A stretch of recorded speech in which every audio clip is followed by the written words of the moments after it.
Welcome to the Liturgy of Slavery. I'm sure today's story, a story about slavery, will touch your heart. So relax, be quiet for a moment, and listen carefully. Before we begin, be sure to subscribe to the channel and let us know in the comments what city you're listening from. Your participation helps preserve these stories. Let's get started. The plantation stood far from any town or navigable road, positioned deliberately between a slow, muddy river and a stretch of low ground that flooded every spring. Outsiders rarely passed through. Merchants came only when summoned. Officials avoided the route unless given reason. The land was productive, but more importantly, it was controlled. Isolation reduced questions. Distance erased witnesses. What happened on the plantation was handled internally, recorded selectively, and forgotten quickly beyond its borders. Daily life followed a rigid structure that left little room for uncertainty. Work began before sunrise, marked by a single bell rung from the yard. There was no allowance for confusion or delay. The workforce assembled in silence, forming lines by assignment before any instructions were spoken. Numbers were counted twice. Tools were inspected. Anyone missing disrupted the entire operation, and disruption carried consequences. The system depended on predictability. Predictability depended on enforcement. At the center of that enforcement stood the overseer. He was not a man known for speeches or temper. He did not establish authority through spectacle. He did not need to. His presence alone altered behavior. He arrived before the bell, ledger already in hand, and observed the yard as if measuring it.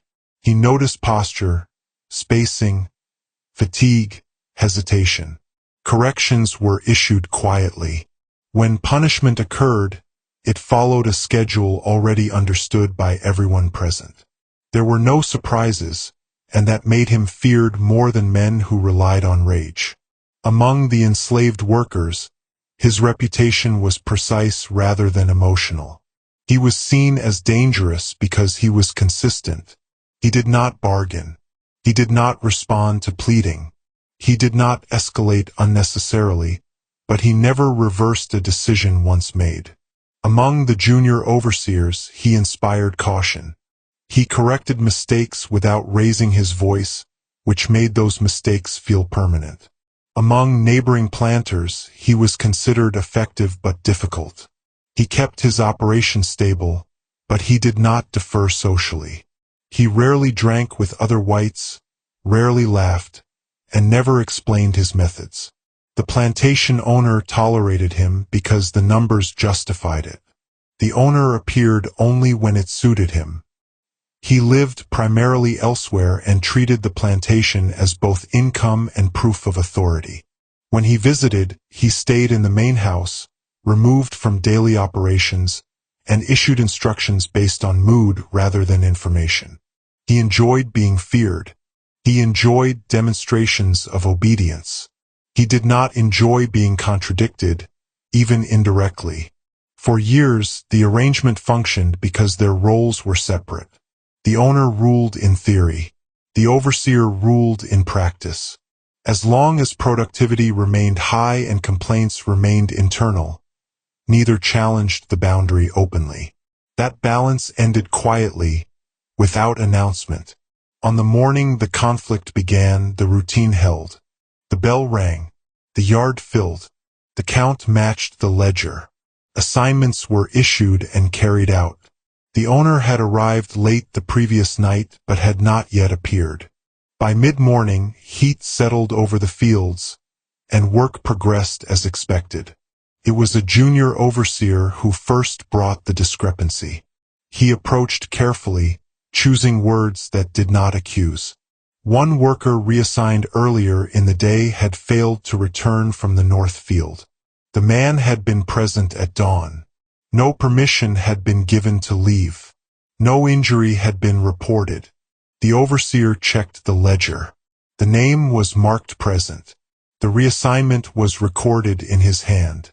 There were no notes indicating removal from labor. He instructed the junior overseer to locate the worker immediately and report back directly. No intermediaries. No assumptions. Then he made a small mark beside the name in the margin.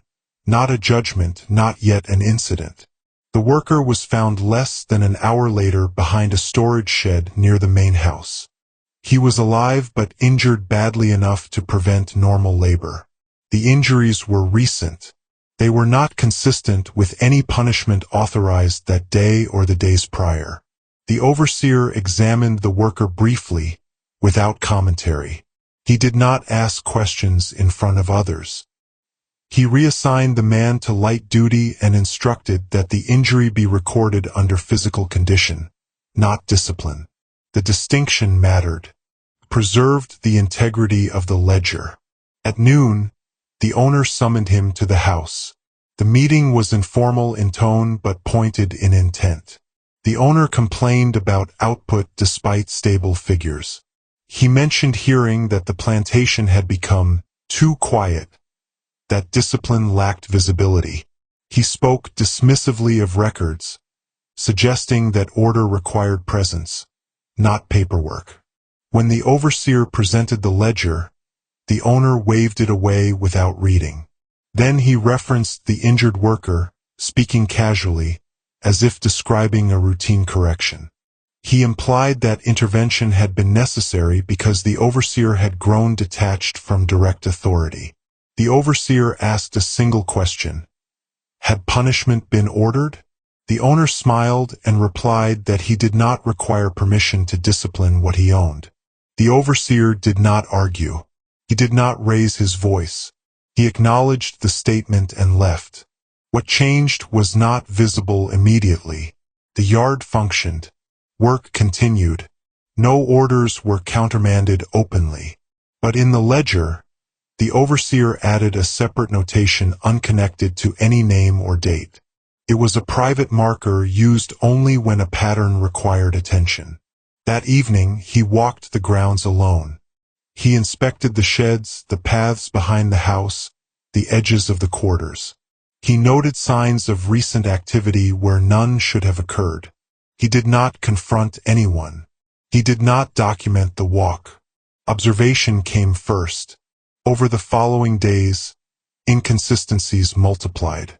Workers arrived with injuries that did not correspond to recorded discipline. Punishment schedules were altered without notice. Instructions issued by the overseer were quietly overridden by the house. The junior overseers became uncertain. Some hesitated before enforcing orders. Others sought confirmation directly from the owner. The chain of command blurred, and with it, predictability. The enslaved workers sensed the change faster than anyone else. Not in words, but in behavior. Order, even brutal order, allowed anticipation. Now punishment came without warning, from multiple directions. Fear became less structured and more constant. The overseer responded by tightening procedure. He centralized reporting. He reduced discretionary punishment. He required written confirmation for deviations. He did not announce these changes. He enforced them through routine. This irritated the owner. One afternoon, the owner ordered a public punishment without notifying the overseer. He selected a worker from a different section and carried it out in full view of others. The act was not corrective. It was demonstrative. The overseer arrived after it had begun. He did not intervene. He observed, counted witnesses, and recorded the outcome afterward in neutral language. That night, he personally rewrote the following day's assignments. The owner interpreted this as resistance. Rumors began spreading beyond the plantation. A neighboring planter mentioned instability. Another suggested the overseer had lost control. These comments reached the overseer indirectly. He did not respond publicly. Instead, he reviewed older ledgers from previous years. He compared periods of direct owner involvement with changes in injury rates and output. The pattern was consistent. Productivity declined when authority became performative. A house servant approached him one evening with information she did not fully understand. The owner had been visiting the quarters at night, alone, without informing the overseer. The overseer thanked her and dismissed her. He did not promise protection. He did not ask further questions. He added another private mark. At the end of the week, the owner summoned him again. This time, the tone lacked pretense. He accused the overseer of undermining authority through excessive control. He suggested replacement, mentioning names casually. The overseer asked whether a decision had been made. The owner replied that loyalty could still be demonstrated. That was the first explicit threat. The overseer left knowing the system no longer protected him. The same structure he enforced could now be turned against him. That night, he destroyed several private notes kept from earlier years. He did not destroy the ledgers. Those were both evidence and leverage. The plantation continued operating. From the outside, nothing appeared wrong. Cotton was harvested. Reports were filed. Trade continued. But inside the system, alignment had broken. For the first time, the overseer faced a question he had avoided for years: whether order existed to serve power, or whether power would destroy order when challenged. He had not yet chosen a side. But the choice had entered the record. The change did not announce itself. It moved through the plantation in procedures, pauses, and hesitation. Orders were still issued. Work still began on time. Cotton continued to move from field to storage, from storage to shipment. But authority no longer traveled in a single direction, and that altered everything beneath it. Instructions were followed with uncertainty. Corrections were delayed while confirmation was sought elsewhere. The system, once rigid, began to flex in ways that produced stress rather than stability. The overseer responded first by formalizing what had previously been understood. All deviations from assignment required direct reporting. All injuries, regardless of cause, were logged with detail and timestamp. Junior overseers were instructed to act only on recorded orders, not verbal suggestions from the house. These measures were not framed as defiance. They were framed as efficiency. The overseer did not accuse the owner openly, but he narrowed the space in which the owner could act without leaving a trace. This tightening of procedure produced resistance. Junior overseers began to feel exposed. Their discretion diminished. Mistakes that might once have been absorbed quietly were now documented. Some adapted by becoming meticulous. Others adapted by shifting allegiance. A few began to pass information directly to the owner, framing the overseer's methods as obstruction rather than order. They did not challenge him directly. They undermined him through narrative. The owner encouraged this behavior without issuing direct instructions. He began calling junior overseers to the house individually, asking questions framed as concern. Was discipline being enforced? Were workers becoming insolent? Was the overseer losing his edge? These conversations did not produce orders, but they produced permission. The implication was clear. Loyalty to the owner would be remembered. As these parallel channels of authority developed, the enslaved workforce absorbed the consequences first. Punishments became inconsistent. A rule enforced strictly one day might be ignored the next, only to be enforced again without warning. Workers no longer knew which authority to anticipate. Predictability, the only shield against arbitrary harm, eroded. Fear expanded to fill the gap left by routine. The overseer observed these changes without comment. He increased his presence in the yard, not to intimidate but to measure. He watched how long it took for instructions to be carried out. He noted which junior overseers hesitated, which overcompensated, which sought reassurance from the house. He adjusted assignments to isolate uncertainty, placing loyal subordinates in critical positions while relegating others to roles with limited discretion. These adjustments did not go unnoticed. The owner accused him of favoritism. The overseer responded with production figures and injury rates, showing improvement in sections under tighter control. The owner dismissed the data again, repeating his earlier claim that authority could not be reduced to numbers. The conflict remained contained, but pressure increased. One evening, the overseer received word that a neighboring planter intended to visit the following week. The visit was informal, framed as social, but the timing mattered. Inspections rarely announced themselves directly. They arrived under the guise of curiosity, comparison, or hospitality. The overseer understood that any sign of instability would travel quickly through that network. He reviewed the plantation's condition carefully. Infrastructure was sound. Output remained within expected range. The only vulnerability lay in human alignment. That vulnerability deepened when a punishment issued by the owner directly resulted in a temporary work stoppage. The overseer had not authorized it. The injured worker required care that removed him from the field. Others slowed in response, not in protest, but in calculation. The overseer recorded the incident, including the deviation from procedure, without commentary. When the owner confronted him about the record, accusing him of insubordination, the overseer responded with a question rather than a defense. Did the owner want order or visibility? The owner interpreted the question as insolence. From that point forward, the owner ceased pretending cooperation. He began countermanding orders openly. He instructed junior overseers to bypass the ledger. He reintroduced public punishments as demonstrations of dominance. The overseer's authority became conditional, subject to interruption. This created fractures among the enslaved workers as well. Those assigned closer to the house experienced harsher, less predictable treatment. Those under the overseer's direct supervision experienced stricter but consistent enforcement.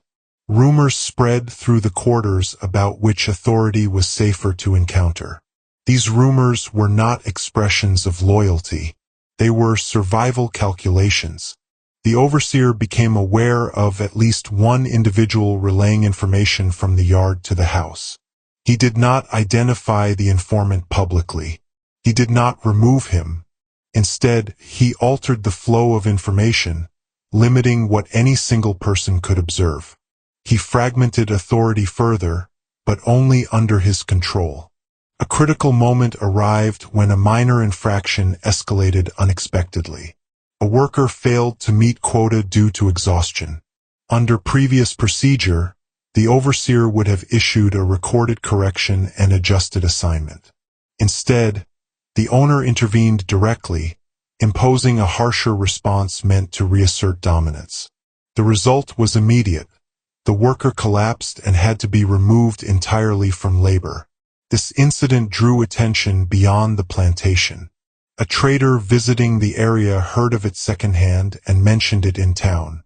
The overseer learned of this through indirect channels. He understood that silence was becoming harder to maintain. That evening, a junior overseer approached him privately. The man did not accuse. He warned. The owner, he said, was preparing documentation to justify dismissal. Allegations of lost discipline, declining morale, and procedural rigidity were being assembled. The overseer thanked him and dismissed him without response. He did not attempt to defend himself preemptively. He did not seek allies among neighboring planters. He understood that once a narrative formed, facts followed it rather than preceding it. Instead, he faced a choice he had avoided since taking the position. He could leave. Overseers were replaceable, but experienced ones were in demand. Departure would preserve his safety and reputation. It would also leave the plantation under the owner's direct control, with no procedural buffer remaining. He did not decide immediately. In the days that followed, the owner increased pressure deliberately. He delayed signing reports. He criticized the overseer publicly. He reassigned workers mid-shift without notice. These actions were not strategic. They were punitive. The overseer responded by reducing communication to essentials. He stopped attempting persuasion. He focused on documentation. He ensured that every deviation, every injury, every interruption was recorded accurately and neutrally. He was no longer managing a plantation. He was building a record. A house servant delivered a message late one night. The owner had spoken openly about replacing the overseer within the month. He had named a successor. That information narrowed the timeline. The overseer spent the night reviewing the ledgers in full. Years of data lay before him. Output, punishment, injury, death. Patterns emerged clearly. He could see the system functioning under his control and destabilizing under the owner's interference. He could see that any exposure would implicate everyone involved, including himself. By morning, the moral question could no longer be deferred. Protecting the system meant protecting cruelty. Abandoning it meant unleashing something worse. The overseer chose to stay. He did not yet choose violence. He chose containment. He falsified a report for the first time in his career, obscuring a deviation that would have drawn external scrutiny. It was a calculated act intended to buy time. That act could not be undone. From that point forward, the conflict ceased being theoretical. The overseer had crossed from enforcement into preservation. The line between order and complicity blurred. The plantation continued operating, but the tension no longer rested on misunderstanding. It rested on inevitability. The consequences of earlier choices did not arrive all at once. They accumulated. Each decision the overseer had made to preserve order instead of confronting power added weight to the structure he now carried alone. The plantation continued to function outwardly, but internally it operated under strain. Procedures existed, but compliance depended on loyalty that could no longer be assumed. The overseer recognized that the system had entered a phase where correction was no longer possible without decisive action. The first sign that pressure had reached a new level came from outside. Word arrived that a county official intended to pass through the region within the month, inspecting trade routes and production sites. The visit was framed as routine, but the timing aligned too closely with the owner's growing hostility to be ignored. The overseer understood how these inspections worked. They did not begin with accusation. They began with conversation, observation, and informal reports gathered from neighboring planters who had already formed opinions. The owner responded to this information not with caution, but with aggression. He interpreted scrutiny as an opportunity to reassert dominance before any questions could arise. Punishments became more visible. Instructions were delivered publicly rather than through established channels. The overseer's authority was challenged in front of subordinates, not through dismissal, but through humiliation. One afternoon, the owner summoned workers from multiple sections into the yard without notice, interrupting assignments mid-shift. He issued corrections loudly, criticizing productivity and obedience, then dismissed them without consulting the overseer. The disruption rippled outward. Field schedules collapsed. Junior overseers hesitated, unsure which orders to prioritize. The overseer watched the scene without intervening, noting the reactions of everyone present. He saw fear in the workforce, but also confusion among those meant to enforce discipline. That confusion proved dangerous. In the days that followed, incidents increased. Tools went missing. Work slowed in sections previously stable. Minor injuries became excuses for removal from labor. None of this resembled organized resistance. It was fragmentation. The system no longer produced compliance automatically. It required constant force. The overseer confronted the owner privately, attempting for the first time to address the conflict directly. He did not accuse. He framed his concerns in terms of efficiency and risk. He pointed out the increased injury rates, the disrupted schedules, the likelihood of external attention. He argued that visible cruelty undermined productivity and invited interference. The owner dismissed him outright. He accused the overseer of forgetting his place. He made it clear that authority came from ownership, not management. He implied that the overseer's methods had grown soft, that fear required renewal. The overseer left the meeting knowing that negotiation had ended. From that point on, authority on the plantation became openly divided. Junior overseers were forced to choose sides, even if they pretended neutrality. Some aligned themselves fully with the owner, enforcing punishments enthusiastically to demonstrate loyalty. Others remained cautious, following the overseer's procedures quietly while avoiding attention. A few attempted to balance both, which pleased no one. The enslaved workforce adjusted as well.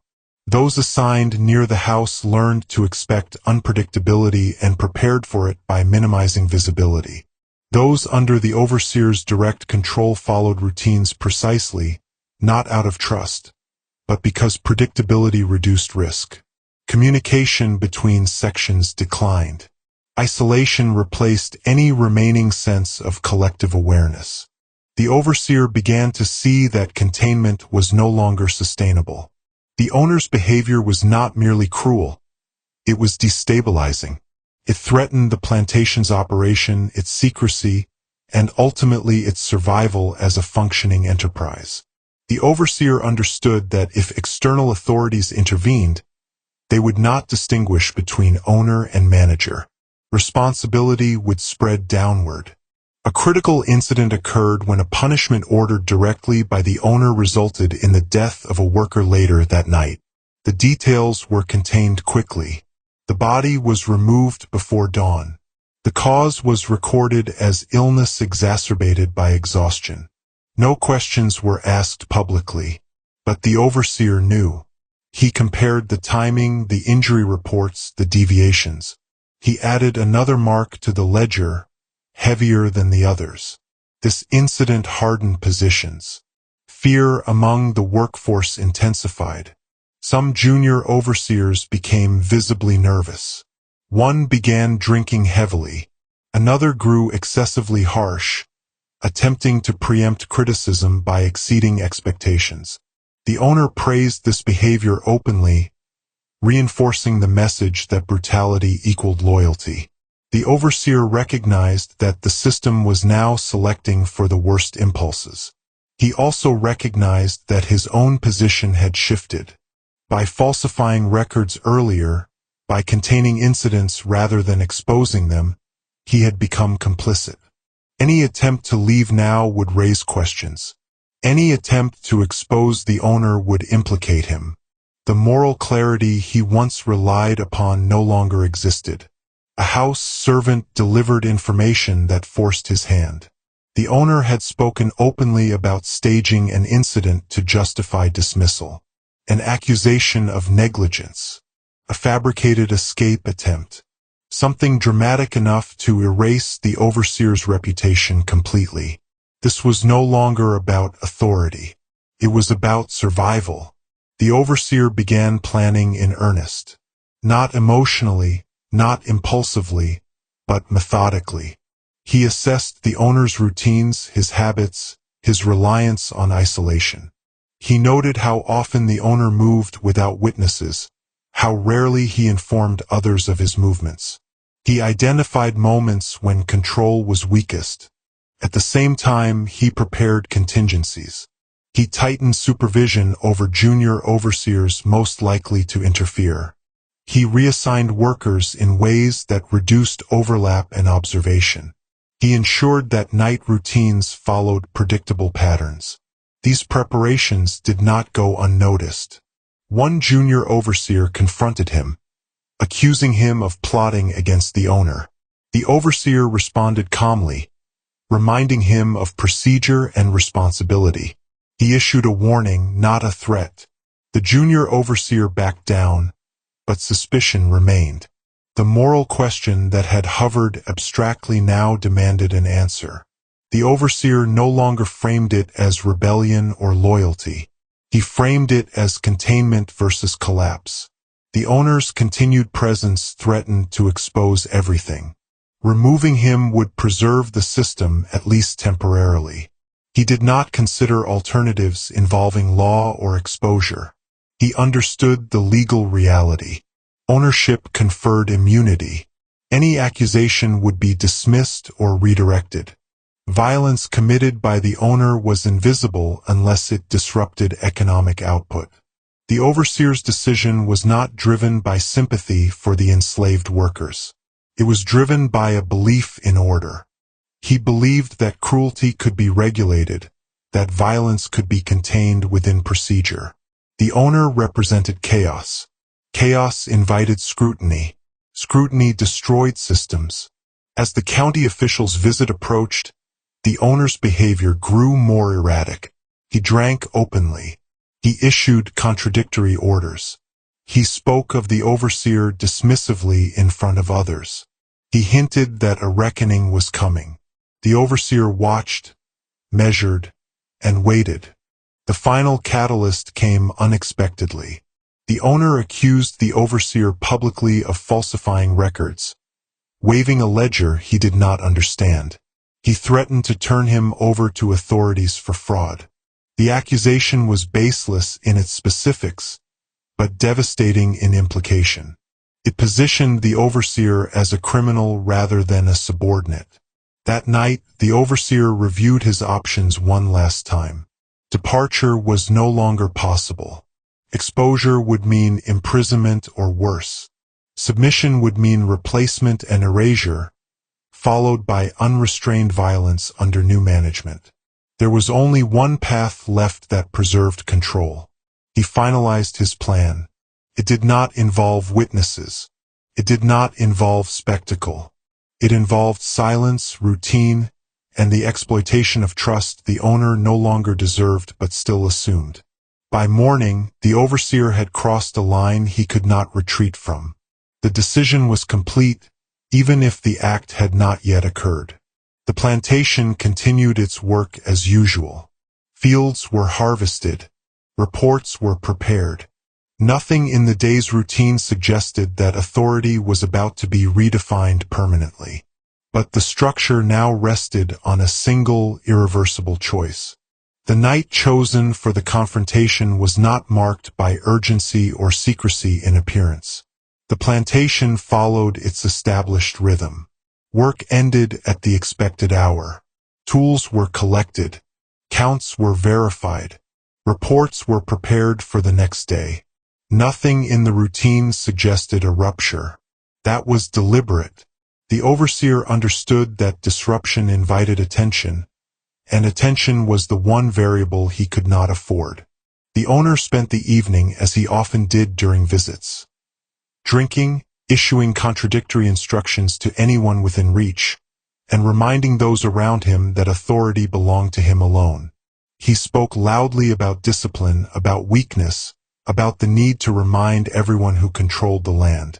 Several junior overseers listened carefully, not because they agreed, but because they were measuring which version of power would survive the coming weeks. The overseer did not participate. He remained visible but silent, limiting interaction to procedural necessity. He made sure that assignments for the following morning were clear and recorded. He confirmed that night watch followed standard rotation. He ensured that no one expected him elsewhere. Everything that could be anticipated was accounted for. What could not be anticipated was the human element. Late in the evening, the owner sent for the overseer. The summons was informal, delivered through a house servant who avoided eye contact. The overseer did not hesitate. Refusal would have been interpreted as guilt. Compliance maintained the appearance of hierarchy.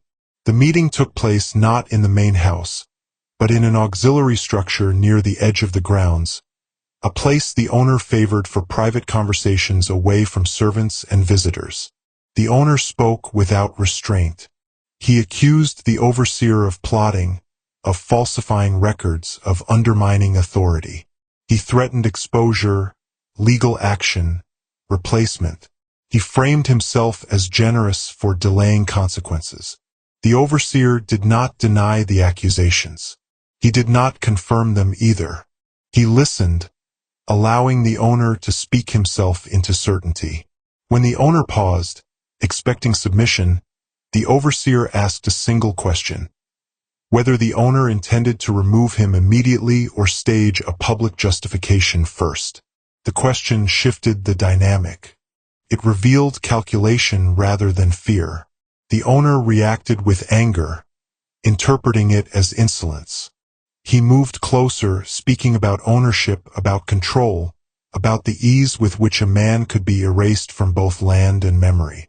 That statement finalized what had already been decided. The overseer acted not in haste, but with the same procedural focus he applied to every aspect of the plantation. The confrontation did not resemble rebellion. It resembled enforcement redirected. The owner was incapacitated quickly, without spectacle, without witnesses. The act itself was not prolonged. What mattered was not the moment of violence, but the aftermath. The overseer did not experience triumph. He experienced relief followed immediately by calculation. The first priority was containment. The second was narrative. The body could not remain where it was. The owner's absence would require explanation. The overseer chose a location already associated with labor and disturbance, a place where earth had been moved before and would be again. The task was completed without ceremony, without language that suggested meaning. It was treated as disposal, not burial. The distinction mattered. No enslaved workers were informed of what had occurred. None were asked to assist directly. Silence was not requested. It was imposed by ignorance. The overseer understood that involving others created risk. Complicity spread unpredictably. By the time the plantation settled into night routines, the owner was already being transformed into absence. The following morning, the overseer initiated the next phase. He convened the junior overseers and announced that the owner had departed unexpectedly, called away by business. The explanation was plausible. The owner often left without notice. He provided instructions that aligned with the owner's known preferences, minimizing suspicion. One junior overseer questioned the lack of written notice. The overseer responded by assigning him additional responsibility, framing the situation as temporary delegation. Authority was not claimed openly. It was exercised. As the day progressed, rumors began forming, as they always did. The overseer did not attempt to suppress them. He allowed multiple versions to circulate, none detailed enough to invite investigation. Some suggested illness. Others suggested travel. A few implied conflict. None included evidence. The plantation continued operating. Fields were worked. Counts were recorded. Punishments followed established schedules. The overseer enforced routine with increased rigidity, not out of cruelty, but necessity. Any deviation now risked exposure. Externally, inquiries were minimal. Neighboring planters assumed the owner had returned to his other holdings. Merchants received instructions signed by the overseer, which was not unprecedented. The county official's visit was postponed due to unrelated matters. Time, the most valuable resource, was purchased. Internally, consequences emerged more slowly. Among the junior overseers, alignment shifted. Those who had relied on the owner's volatility for advancement grew uncertain. Those who valued predictability adjusted quickly. No one challenged the overseer directly. The absence of the owner removed both protection and competition. Among the enslaved workforce, the change was felt without explanation. Punishments became consistent again. Arbitrary violence ceased. Fear did not disappear, but it stabilized. Some noticed the absence of night visits. Others noticed that injuries declined. None were told why. The overseer understood that the moral weight of what he had done would not manifest as guilt in the conventional sense. It would manifest as permanence. There was no path back to legitimacy. Authority now rested entirely on concealment. Weeks passed. The owner did not return. Questions grew louder outside the plantation. A relative sent a letter inquiring about his whereabouts. The overseer responded with delays, explanations of travel, references to business obligations. Each response bought time but increased risk. Eventually, external scrutiny arrived in the form of a discreet inquiry rather than an inspection. A representative asked routine questions, reviewed surface records, and left without incident. The overseer knew that this was not resolution. It was postponement. The most dangerous moment came when the junior overseer who had previously warned him began asking questions again. He noted inconsistencies in dates. He speculated openly about conflict. The overseer responded by reassigning him to a distant section under supervision, reducing his access to information. This act confirmed suspicion, but it also isolated it. The plantation entered a new equilibrium, one built on enforced silence rather than shared structure. Authority no longer flowed from ownership but from control of narrative. The overseer had become both manager and secret keeper. The act that had removed the owner did not dismantle the system, preserved it. The same hierarchies remained. The same exploitation continued. The difference lay in who decided how violence was applied and when it was hidden. The overseer understood this fully. He did not justify his actions as justice. He justified them as necessity. The plantation survived. Production stabilized. External attention diminished. But nothing was absolved. Every ledger entry now carried an additional weight. Every order reminded him that power, once seized, demanded constant reinforcement. He had eliminated unpredictability at the cost of legitimacy. The climax of the conflict did not end with exposure or punishment. It ended with silence. The plantation endured, and so did the secret buried beneath it. The days immediately following the owner's disappearance were marked not by chaos, but by restraint. The plantation did not erupt into confusion or inquiry. It contracted inward. Communication narrowed.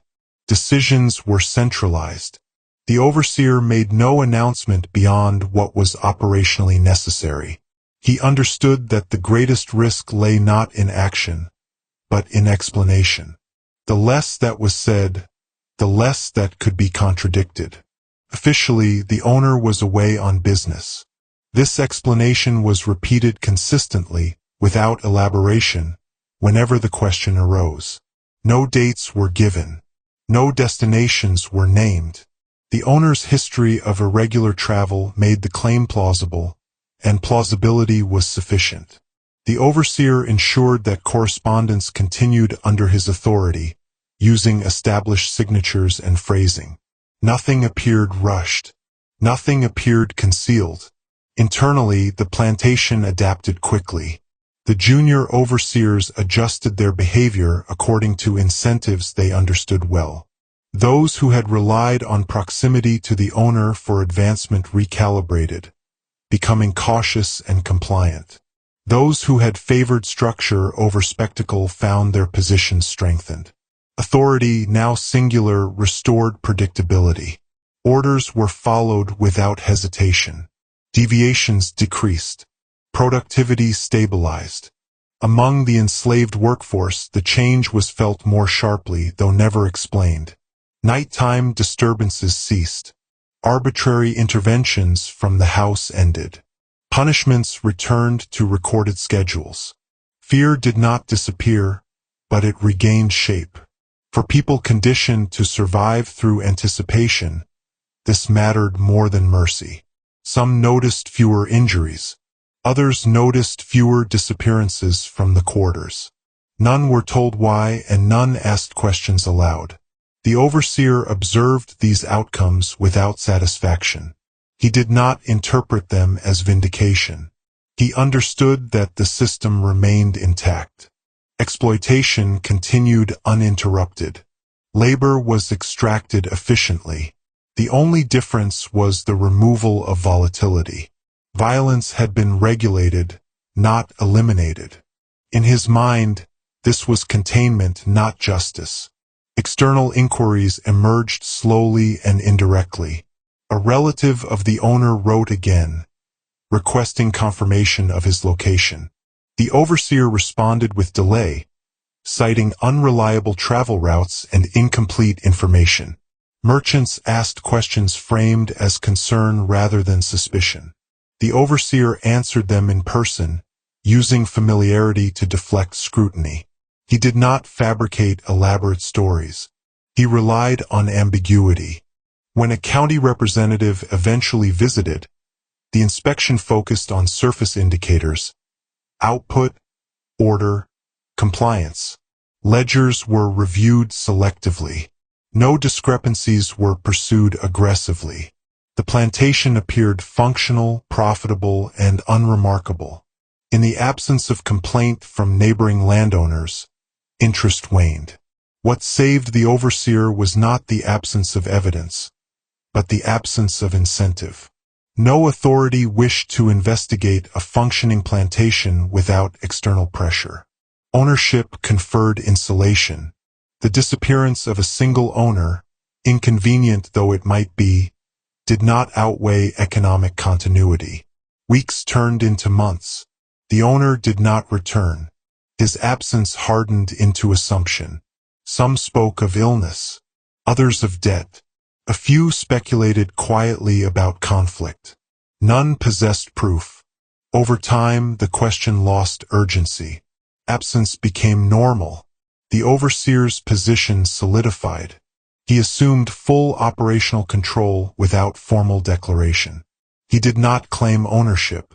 He did not alter titles. He managed through routine, not assertion. His authority rested on performance and silence. This silence extended inward as well. He did not revisit the site where the owner had been buried. He did not mark it. He did not treat it as a grave. To do so would be to acknowledge significance. He understood that memory required reinforcement. Forgetting required neglect. The most persistent threat came not from officials, but from within. One junior overseer continued to harbor suspicion. He noticed gaps in correspondence. He remembered conversations. He tested boundaries through questions framed as concern. The overseer responded by limiting his access to records, reassigning him frequently, preventing accumulation of context. Isolation, not punishment, neutralized him. Eventually, that man requested transfer to another plantation. The overseer approved it without comment. Suspicion departed with him, unresolved and unprovable. Years passed. The plantation changed hands through legal mechanisms that never referenced the original owner's fate explicitly. Assets were reclassified. Debts were absorbed. Authority transferred through documents that treated absence as inconvenience rather than crime.